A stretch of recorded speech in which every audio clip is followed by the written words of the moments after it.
Hello, I'm Thaddeus Campbell. This is Matthew Morse, social worker for Maple Shade High School, and we're talking about Stairway to STEM. Matt, last time we talked a little bit about a parent connecting to services.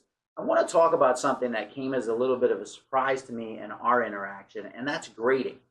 What restrictions or parameters are there on a school when it comes to grading a student on the spectrum? Well, with that IEP, we can do what we want as far as grading goes. We can do a traditional grading, or what we can do is get really creative and really try to focus on the skills that are needed. What advantages are there to challenging the traditional grading system and working on something more specific to an individual child? Well, that allows us to really put an emphasis on what it is that we want to be doing. So in other words, if we're focusing on a set series of skills, like say note-taking or getting to class on time or getting to school on time, we can change the grading system to incorporate those particular things. I'm really focusing more on the skills and not so much worried about the number grade or the letter grade, because that's not telling me everything that I need to know. What response have you had in working with teachers?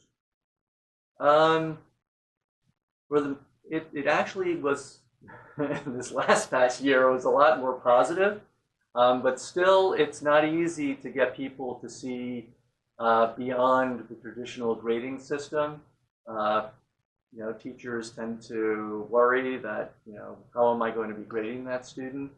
But again, we're all a team, and we're all here providing support, and we're all kind of trying to remind everybody that we're working on some things that are specific, and we do have this legal document that helps to support us.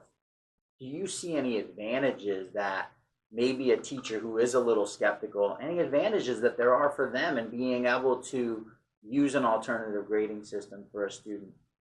I think it helps teachers to see that education is about the individual student, and it's really having teachers think about what does that individual student need.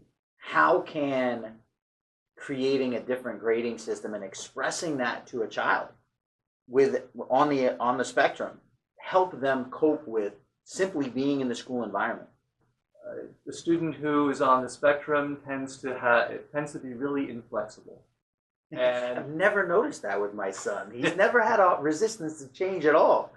So, that was sarcasm. Right. So part of that skill that we're working on is that ability to be flexible, to be able to change your plan on the fly. And so one of the stresses that comes up is when you're comparing, if you're a student and you're comparing yourself to everybody else, you think that there's something wrong if you're not being graded a certain way. So it really is a constant practice in talking about this. We're going to be doing things a different way. Any new skill that you're trying to teach, you have to remember that it's going to take some time before it becomes muscle memory. So that's a perfect endpoint, because I have another topic that I want to talk to you about, and we're going to bring that out next time. I'm Thaddeus Campbell. Matthew Morse, who's going to be a frequent resource of mine. This is Stairway to STEM.